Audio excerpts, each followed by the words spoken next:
Takže čau, tentokrát to uvedu takhle slovně, netradičně, s tím, že v minulém díle jste na konci mohli vidět, jak jsem si dával super snídani v Lipštatu.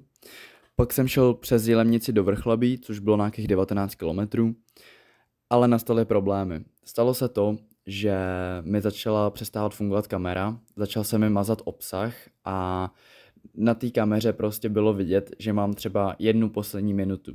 Takže bohužel z tohohle videa už neuvidíte tolik z té cesty, uvidíte závěr, ale spíš tam uvidíte nějaký můj finální monolog k tomu, k čemu mi to bylo, co mi to dalo a myslím si, že to je dost zajímavý si poslechnout, takže budu rád, když vydržíte až do konce. Zatím. Už jsem teďka ve Vrchlabí, prší, jim tady vývar a já už to nechám na sněžku, zbývajících pár vteřin té kamery a pak ještě na tenhle disk všechno dopovím, až budu v Praze, tak řeknu všechno, co se stalo a je škoda, že to nemůžu natočit. Našel jsem si tady pár kamarádů, teda trošku se mě bojí.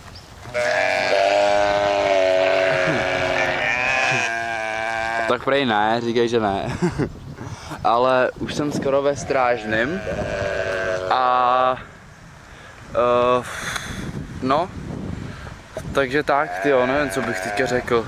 Sere mě, že se mi vymazalo ten obsah z té kamery, no, pak fakt vám povyprávím, co se stalo ještě. Tak snad to aspoň stihnu natočit tu sněžku, ten vrchol, to by bylo fajné. Takže tohle byl ve velký zkratce 5. den, tam, kde svítí ta šipka, tak jsem zhruba spal v útulně, kde bylo víc lidí, než by mělo, ale o tom ještě později. Takže to poslední den a přespal jsem v takovýhle útulně. Spali jsme tady v 6 jsme tady spali. 6. takže tak. Pak ještě všechno dopovím, co se včera stalo, co jsem nestihl natočit a tak. Takže zatím. Takhle to vypadá zvenku.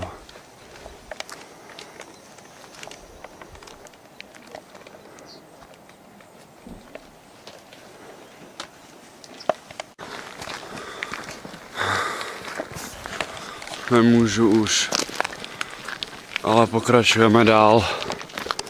Podle mě zbývá tak 6 kiláků.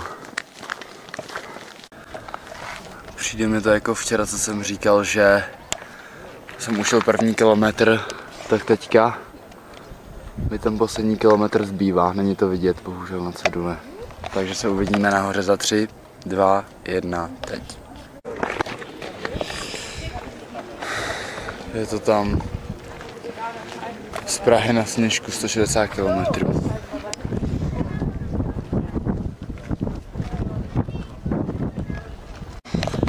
V Praze si ještě dobiju baterku a všechno vám řeknu, ale už jsem úplně bez šťávek, každou chvíli se to vypne. Takže tak. Tohle byl můj výstup na Sněžku, totálně bez emocí, ale to proto, že už jsem byl tak unavený, že jsem nedokázal vůbec nic. Tady je moje fotka se psem, když mě mamka vyzvedla v peci pod Sněžkou, aby mě odvezla zpátky do Prahy. No a teď bude můj monolog, kde příštích 10 minut uvidíte, jak moc se neumím vyjadřovat, protože jsem to celý improvizoval a taky ty vlasy jsou tak divný, protože jsem se vysprchoval, no, takže tak. Teď si někam půjdu sednout, nebo někam položit kameru, namířím to na sebe a něco vám povím ještě. Tak super. Jsem tady na Malovance, ale to už určitě všichni, co tady bydli v Břevnově, vědí. Tyjo.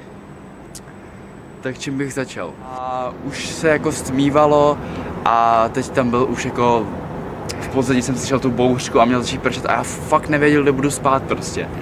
No a pak najednou vidím posed prostě v dálce, tak si říkám, tyjo, tak můžu to zkusit, je takový velký, že jako třeba bude vodemčenej a i kdyby ne, tak aspoň pod ním prostě si natáhnu nějak plachtu a udělám si nějaký přístřešek.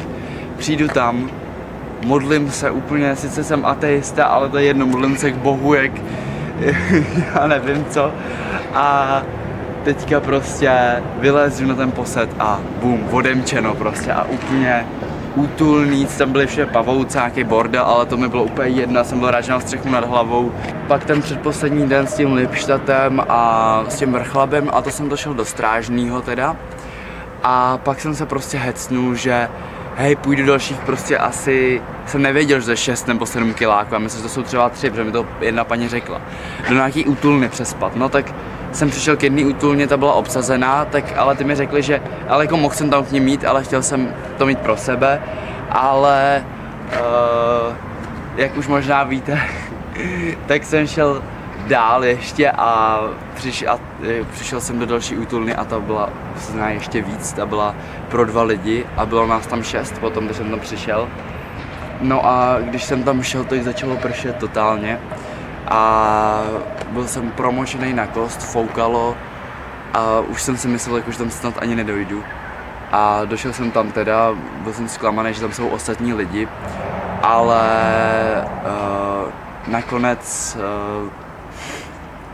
to byli vysokoškoláci, všem bylo 23, jednomu cápkovi teda 22, ten měl, dneska má narozeniny a byli moc fajn. Než jsem vyšel na tu Sněžku, tak jsem byl takovej jako yes, byl jsem to. Ale jak se říká, cesta je cíl a já jsem ty všechny emoce prožíval při té cestě.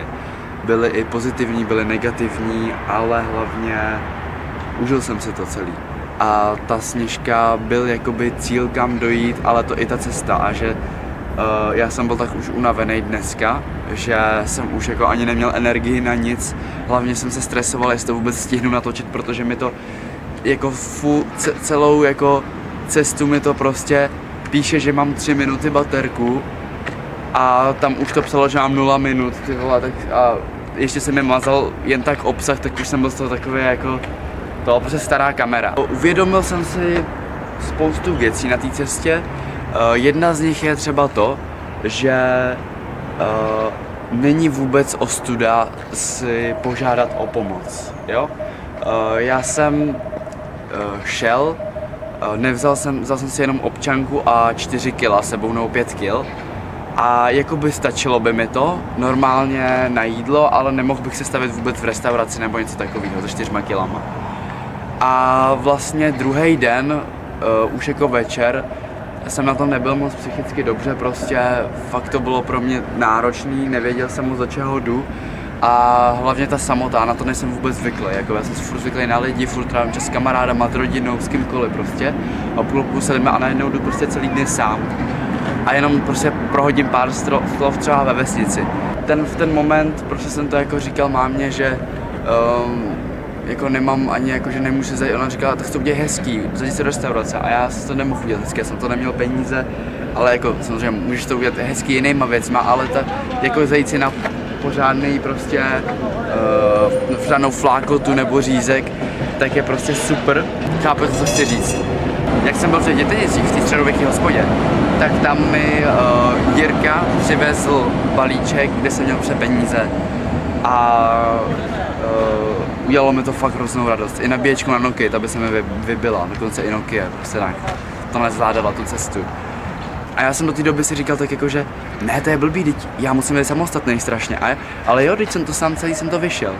Nikdo mě nikdy nesvez, prostě celý jsem šel od baráku, až na tu Sněžku jsem to šel sám.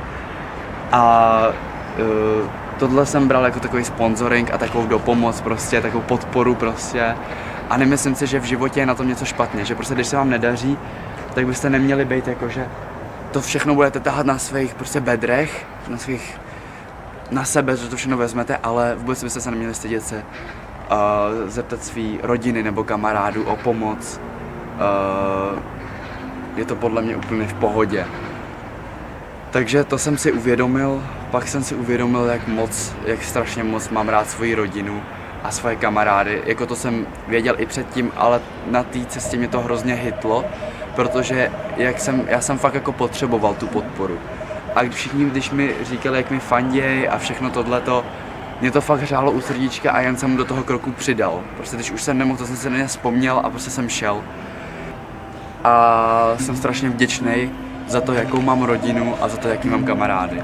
Fakt uvědomuju si, že to není vůbec samozřejmost. Je to fakt hrozně hezký, mám se úplně skvěle, mám se nejlíp, jak bych se mohl mít. Vůbec si nechci stěžovat na cokoliv, protože všechno je úplně perfektní. Nebo já to tak aspoň vidím. Takže to jsou takové jako základní věci, jsem si uvědomil, bylo toho mnohem víc, ale teďka tak z hlavy si na to nevzpomenu, ale je to fakt zkušenost na celý život. Jo, takhle jít někam sám, nebyl jsem sám, protože jsem, nechci říkat, že často, ale tak jako dohromady si myslím, že jsem třeba takový solidní 2,5 hodiny provolal, jako za celou tu dobu, 2,5 hodiny jsem provolal jako s někým. A abych si potřeboval jsem si prostě pokecat. Zajímalo by mě to, kdybych byl úplně odloučený, kdyby si nevzal ani mobil, ale to by bylo až moc asi. Za to by mi to nestálo, ale fakt zajímavá zkušenost a myslím, že mi to dalo fakt hodně. No nic, takže já bych to asi tímhle ukončil, tohle DVDčko bude fakt kraťoulinký, no takových 15 minut bude mít, takže díky moc všem, co mě podporovali a přáli mi to. Teda spousta lidí samozřejmě ani nevěděla, že tam jdu, já jsem se tím nikdy nevychloubal a říkal jsem to jenom, když se mě na to někdo zeptal vyloženě a jo, that's it prostě. Jsem fakt rád, že jsem to podniknul, stálo to za to. Bolí mě nohy, bolí mě záda, bolí mě všechno, ale jsem fakt nadšený z toho. Nevím, co bych ještě řekl, ale asi si nejsem vzpomenu. Takže to byl můj výlet na Sněžku, doufám, že se vám to líbilo. Mně se to teda líbilo hodně, byly tam těžké momenty, jak fyzicky, tak psychicky a to je všechno. Teďka to vypnu, ukončím to celý DVDčko a pak si vzpomenu na 10 věcí, co jsem chtěl ještě říct. Takže určitě toho je, jako já jsem řekl, představte si takový ledovec a já jsem řekl takovouhle špičku, ale ono to sahá až někam pocať. Jen já prostě teďka se nevyjádřím a nechci se v tom nějak šťourat. Uzavřel bych to takhle a když tak se mě kdykoliv můžete doptat, jo. Snad jsem ještě živej teda, asi jo.